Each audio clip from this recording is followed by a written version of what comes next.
Os negócios. Amigos meus reunidos esta noite, vamos estudar muito seriamente a questão esta dos negócios. Permitam-me a liberdade de lhes dizer que não estou falando de negócios profanos. Quero referir-me de forma enfática aos negócios do karma. Antes de tudo, é necessário que as pessoas entendam a palavra sânscrita karma. Não é demais asseverar que tal palavra em si mesma significa lei de ação e consequência. Obviamente, não existe causa sem efeito, nem efeito sem causa. Qualquer ato de nossa vida, bom ou mau, tem suas consequências.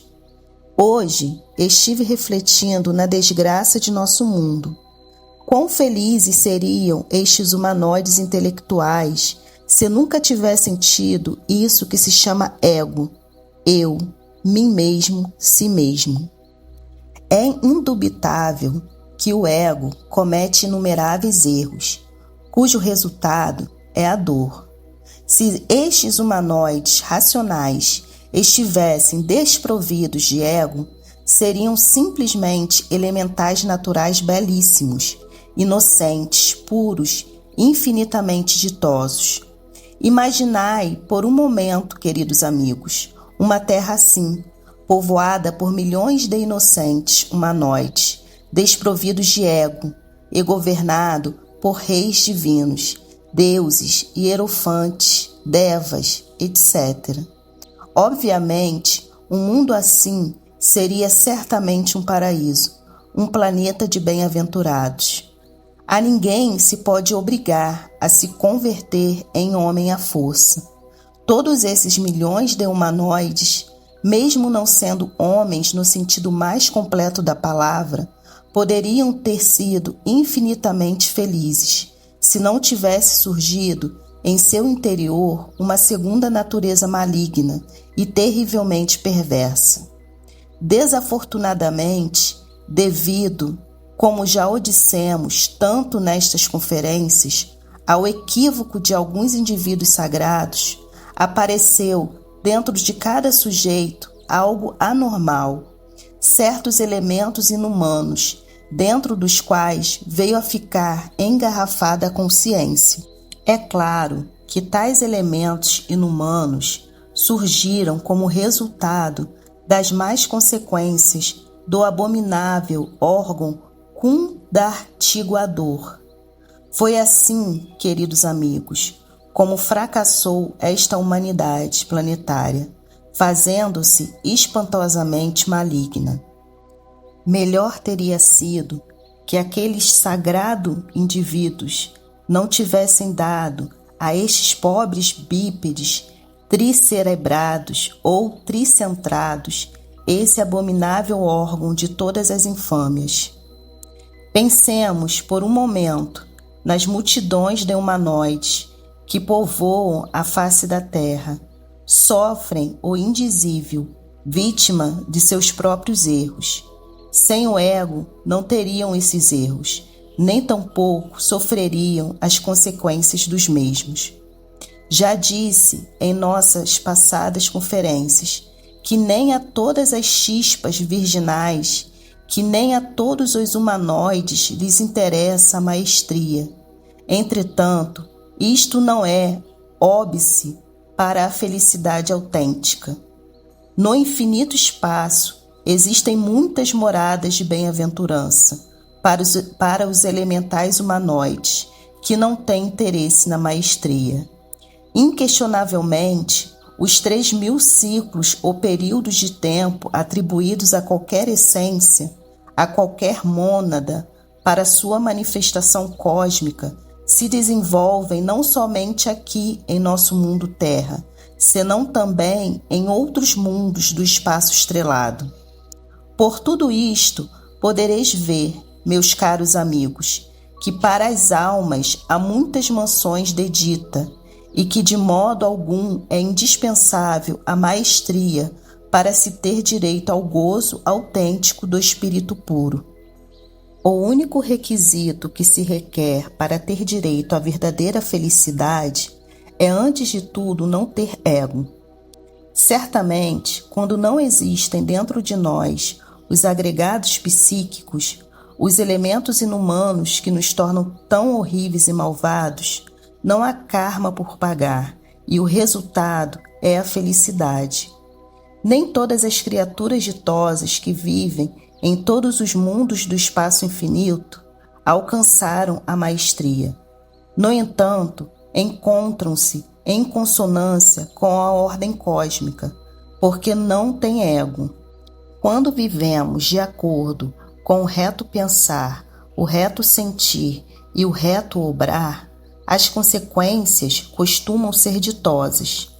Desafortunadamente, o pensamento justo, o sentimento justo, a ação justa, etc., faz-se impossível quando uma segunda natureza inumana atua em nós e dentro de nós e através de nós, aqui e agora. No que vimos dizendo, devem ser evitadas confusões. É óbvio que, dos muitos, uns poucos aspiram ao adeptado, à autorrealização íntima do ser. Inquestionavelmente, estas almas se convertem em verdadeiros reis do universo e em deuses terrivelmente divinos. As multidões, depois dos 3.000 ciclos de manifestação, retornam ao espírito universal da vida, como simples elementais ditosos. O desagradável é que estes milhões de elementais humanoides criaram dentro de si mesmos uma segunda natureza infra-humana, porque esta última em si mesma os tornou não somente perversos, senão, ademais, e o que é pior, desgraçados. Se não fosse pelo mim mesmo, ninguém seria iracundo, ninguém cobiçaria os bens alheios, nenhum seria luxurioso, invejoso, orgulhoso, preguiçoso, glutão, etc. Lamento muito ter que dizer que ao arcanjo Sakaki e sua alta comitiva de indivíduos sagrados, que nos tempos arcaicos deram o abominável órgão cundartiguador à humanidade, aguardam-lhes no futuro grande dia cósmico, indizíveis amarguras, karma horríssimo, pois não há dúvida que, devido ao seu erro, esta humanidade perdeu sua felicidade e se tornou monstruosa. Que me perdoem os deuses santos por tal afirmação, porém fatos são fatos, e ante aos fatos temos que nos render, custe o que custar. Afortunadamente, meus caros amigos, a justiça e a misericórdia são as duas colunas torais da fraternidade universal branca. A justiça sem misericórdia é tirania. A misericórdia sem justiça é tolerância, complacência com o delito. Neste mundo de desditas em que nos encontramos, faz-se necessário aprender a manejar os nossos próprios negócios, para arrumar o barco da existência através das diversas escalas da vida. O karma é negociável, e isto é algo que pode surpreender muitíssimo aos sequazes de diversas escolas ortodoxas. Certamente, alguns pseudo-esoteristas e pseudo-ocultistas tornaram-se demasiado pessimistas em relação à lei de ação e consequência. Supõem equivocadamente que esta se desenvolve de forma mecanicista, automática e cruel. Os eruditos creem que não é possível alterar tal lei. Lamento muito, sinceramente, ter que dissentir dessa forma de pensar. Se a lei de ação e consequência, se o nêmesis da existência não fosse negociável, então onde ficaria a misericórdia divina? Francamente, eu não posso aceitar crueldade na divindade. O real, aquilo que é todo perfeição, isso que tem diversos nomes, tais como Tal, Aum, Inri, Sein, Alá, Brahma, Deus, ou melhor dizendo, deuses, etc., De modo algum podia ser algo sem misericórdia, cruel, tirânico, etc. Por tudo isto, repito de forma enfática que o karma é negociável. Quando uma lei inferior é transcendida por uma lei superior, a lei superior lava a lei inferior. Faze boas obras, para que pagues tuas dívidas. Ao leão da lei se combate com a balança. Quem tem com que pagar, paga e sai bem em seus negócios. Quem não tem com que pagar, pagará com dor. Se num prato da balança cósmica pomos as boas obras e no outro as más, é evidente que o karma dependerá do peso da balança. Se pesa mais o prato das más ações, o resultado serão as amarguras. Não obstante, é possível aumentar o peso das boas obras no prato fiel da balança. E desta forma, cancelaremos karma, sem necessidade de sofrer. Tudo o que necessitamos é fazer boas obras para aumentar o peso do prato das boas ações. Agora compreenderão os senhores, meus bons amigos, o maravilhoso que é fazer o bem. Não há dúvida de que o reto pensar, o reto sentir e o reto obrar são o melhor dos negócios. Nunca devemos protestar contra o karma. O importante é saber negociá-lo. Desgraçadamente, as pessoas, o único que lhes ocorre quando se acham numa grande amargura é lavar as mãos como Pilatos, dizer que não fizeram nada mal, que não são culpáveis, que são almas justas, etc.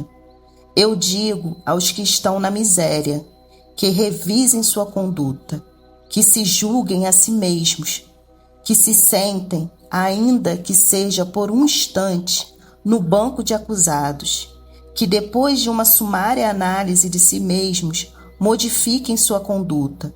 Se estes, que se acham sem trabalho, se tornassem castos, infinitamente caritativos, aprazíveis, serviçais, em 100%, é óbvio que alterariam radicalmente a causa de sua desgraça, modificando-se, em consequência, o efeito.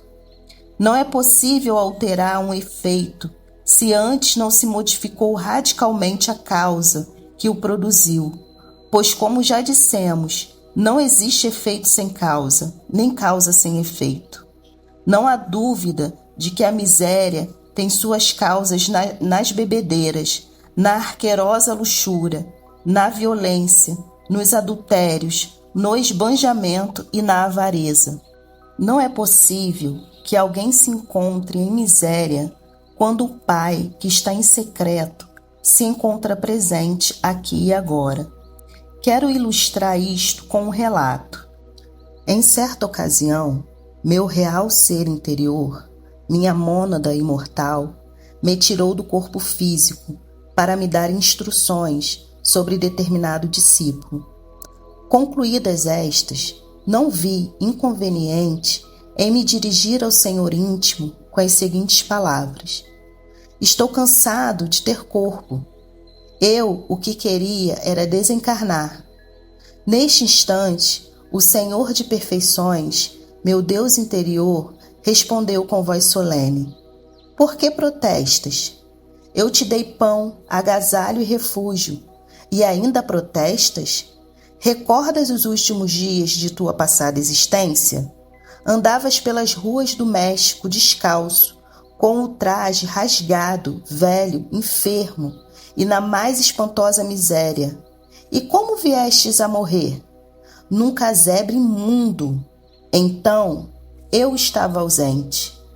Em tais momentos, resplandecia a face do Senhor, em seus olhos azuis, se refletia o céu infinito, sua branca túnica de glória chegava até seus pés, tudo nele era perfeição. Senhor, disse-lhe, eu vim para beijar tua mão e receber tua bênção. O adorável me abençoou e beijei sua destra. Depois que voltei ao corpo físico, entrei em meditação. Certamente, meus caros irmãos, quando o filho anda mal, o pai se ausenta, e então aquele cai em desgraça. Creio que agora ireis compreendendo melhor, meus caros amigos, o que é a miséria, porque chega, como chega. O Pai que está em secreto tem poder suficiente para nos dar e para nos tirar também. Ditoso o homem que Deus castiga. O karma é uma medicina que se nos aplica para o nosso próprio bem. Desgraçadamente, as pessoas, em vez de se inclinar reverente ante o eterno Deus vivo, protestam, blasfemas, justificam-se a si mesmas, desculpam-se neciamente e lavam as mãos como Pilatos. Com tais protestos não se modifica o karma, ao contrário, torna-se mais duro e severo. Reclamos fidelidade do cônjuge, quando nós mesmos fomos adúlteros nesta ou em vidas precedentes. Pedimos amor, quando fomos desapiedados e cruéis. Solicitamos compreensão, quando nunca soubemos compreender a ninguém, quando jamais aprendemos a ver o ponto de vista alheio. Anelamos ditas imensas, quando fomos sempre a origem de muitas desditas. Quiséramos nascer num lar muito formoso e com muitas comodidades, quando não soubemos, em passadas existências, brindar nossos filhos com lar e beleza. Protestamos contra os insultadores, quando sempre insultamos a todos os que nos rodeiam. Queremos que nossos filhos nos obedeçam, quando jamais soubemos obedecer a nossos pais. Molesta-nos terrivelmente a calúnia, quando nós sempre fomos caluniadores e enchemos o mundo de dor. Fastia-nos a fofoca, não queremos que ninguém murmure de nós, e não obstante, sempre andamos entre intrigas e murmúrios, falando mal do próximo, mortificando a vida aos demais. Quer dizer, sempre reclamamos o que não demos. Em todas as nossas vidas anteriores, fomos malvados e merecemos o pior. Porém, supomos que se nos deve dar o melhor. Os enfermos, em vez de se preocuparem tanto por si mesmos, deveriam trabalhar pelos demais, fazer obras de caridade, tratar de sanar a outros, consolar os aflitos, levar o médico aos que não têm com que pagá-lo, distribuir medicamentos, etc. E assim cancelariam seu karma e se sanariam totalmente. Aqueles que sofrem em seus lares deveriam multiplicar sua humildade, sua paciência e serenidade, não contestar com mais palavras, não tiranizar o próximo, não enfastiar os que nos rodeiam, saber desculpar os defeitos alheios, com uma paciência múltipla até o infinito. Assim, cancelariam seu karma e se tornariam melhores. Desgraçadamente, meus queridos amigos, esse ego que cada qual leva dentro faz exatamente o contrário do que aqui estamos dizendo.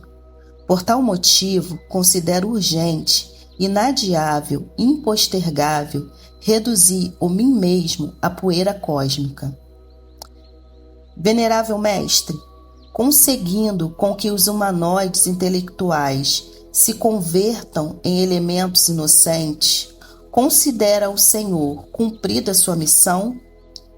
Com o maior gosto darei resposta a esta pergunta. Muitos profetas, grandes avataras e mestres lutaram nos antigos tempos contra as más consequências do abominável órgão gundartiguador. Isto é, uma missão de ordem popular, cujo propósito é fazer regressar a humanidade até a inocência total. Tais santos, nos tempos antigos, tiveram também seu círculo esotérico para os da via direta, para aqueles que, em todas as idades, aspiraram à maestria. Vede, pois, amigos, os dois círculos, o esotérico ou público e o esotérico ou secreto. Não é demais recordar-lhes que as grandes religiões confessionais preenchem precisamente estas duas necessidades. Qualquer religião confessional serve às multidões e aos iniciados. Creio que agora entendestes completamente o sentido de minha missão sobre a face deste aflito mundo em que vivemos. Mestre, todo sofrimento que se tenha, da índole que seja, pode ser atribuído a que o Pai está ausente? Amigos, existem os sofrimentos voluntários e os involuntários. Os primeiros se processam naqueles que seguem a senda direta, o caminho solar. Os segundos são resultado de nosso próprio karma. É óbvio que quando o filho anda mal, o pai está ausente e a consequência é a dor. Tocante ao nêmesis ou karma, é possível que qualquer sofrimento possa ser negociável ante os senhores do karma? Estimados amigos, quero que os senhores compreendam que quando tal ou qual karma se encontra já totalmente desenrolado e desenvolvido, tem que chegar até o final, inevitavelmente. Isto significa que só é possível modificar radicalmente o karma quando o arrependimento é total e quando toda a possibilidade de repetir o erro que o produziu desapareceu radicalmente. Cama duro, chegando a seu final, é sempre catastrófico. Nem todo karma é negociável. É bom saber também que quando eliminamos radicalmente o ego, a possibilidade de delinquir fica aniquilada e, em consequência, o karma pode ser perdoado.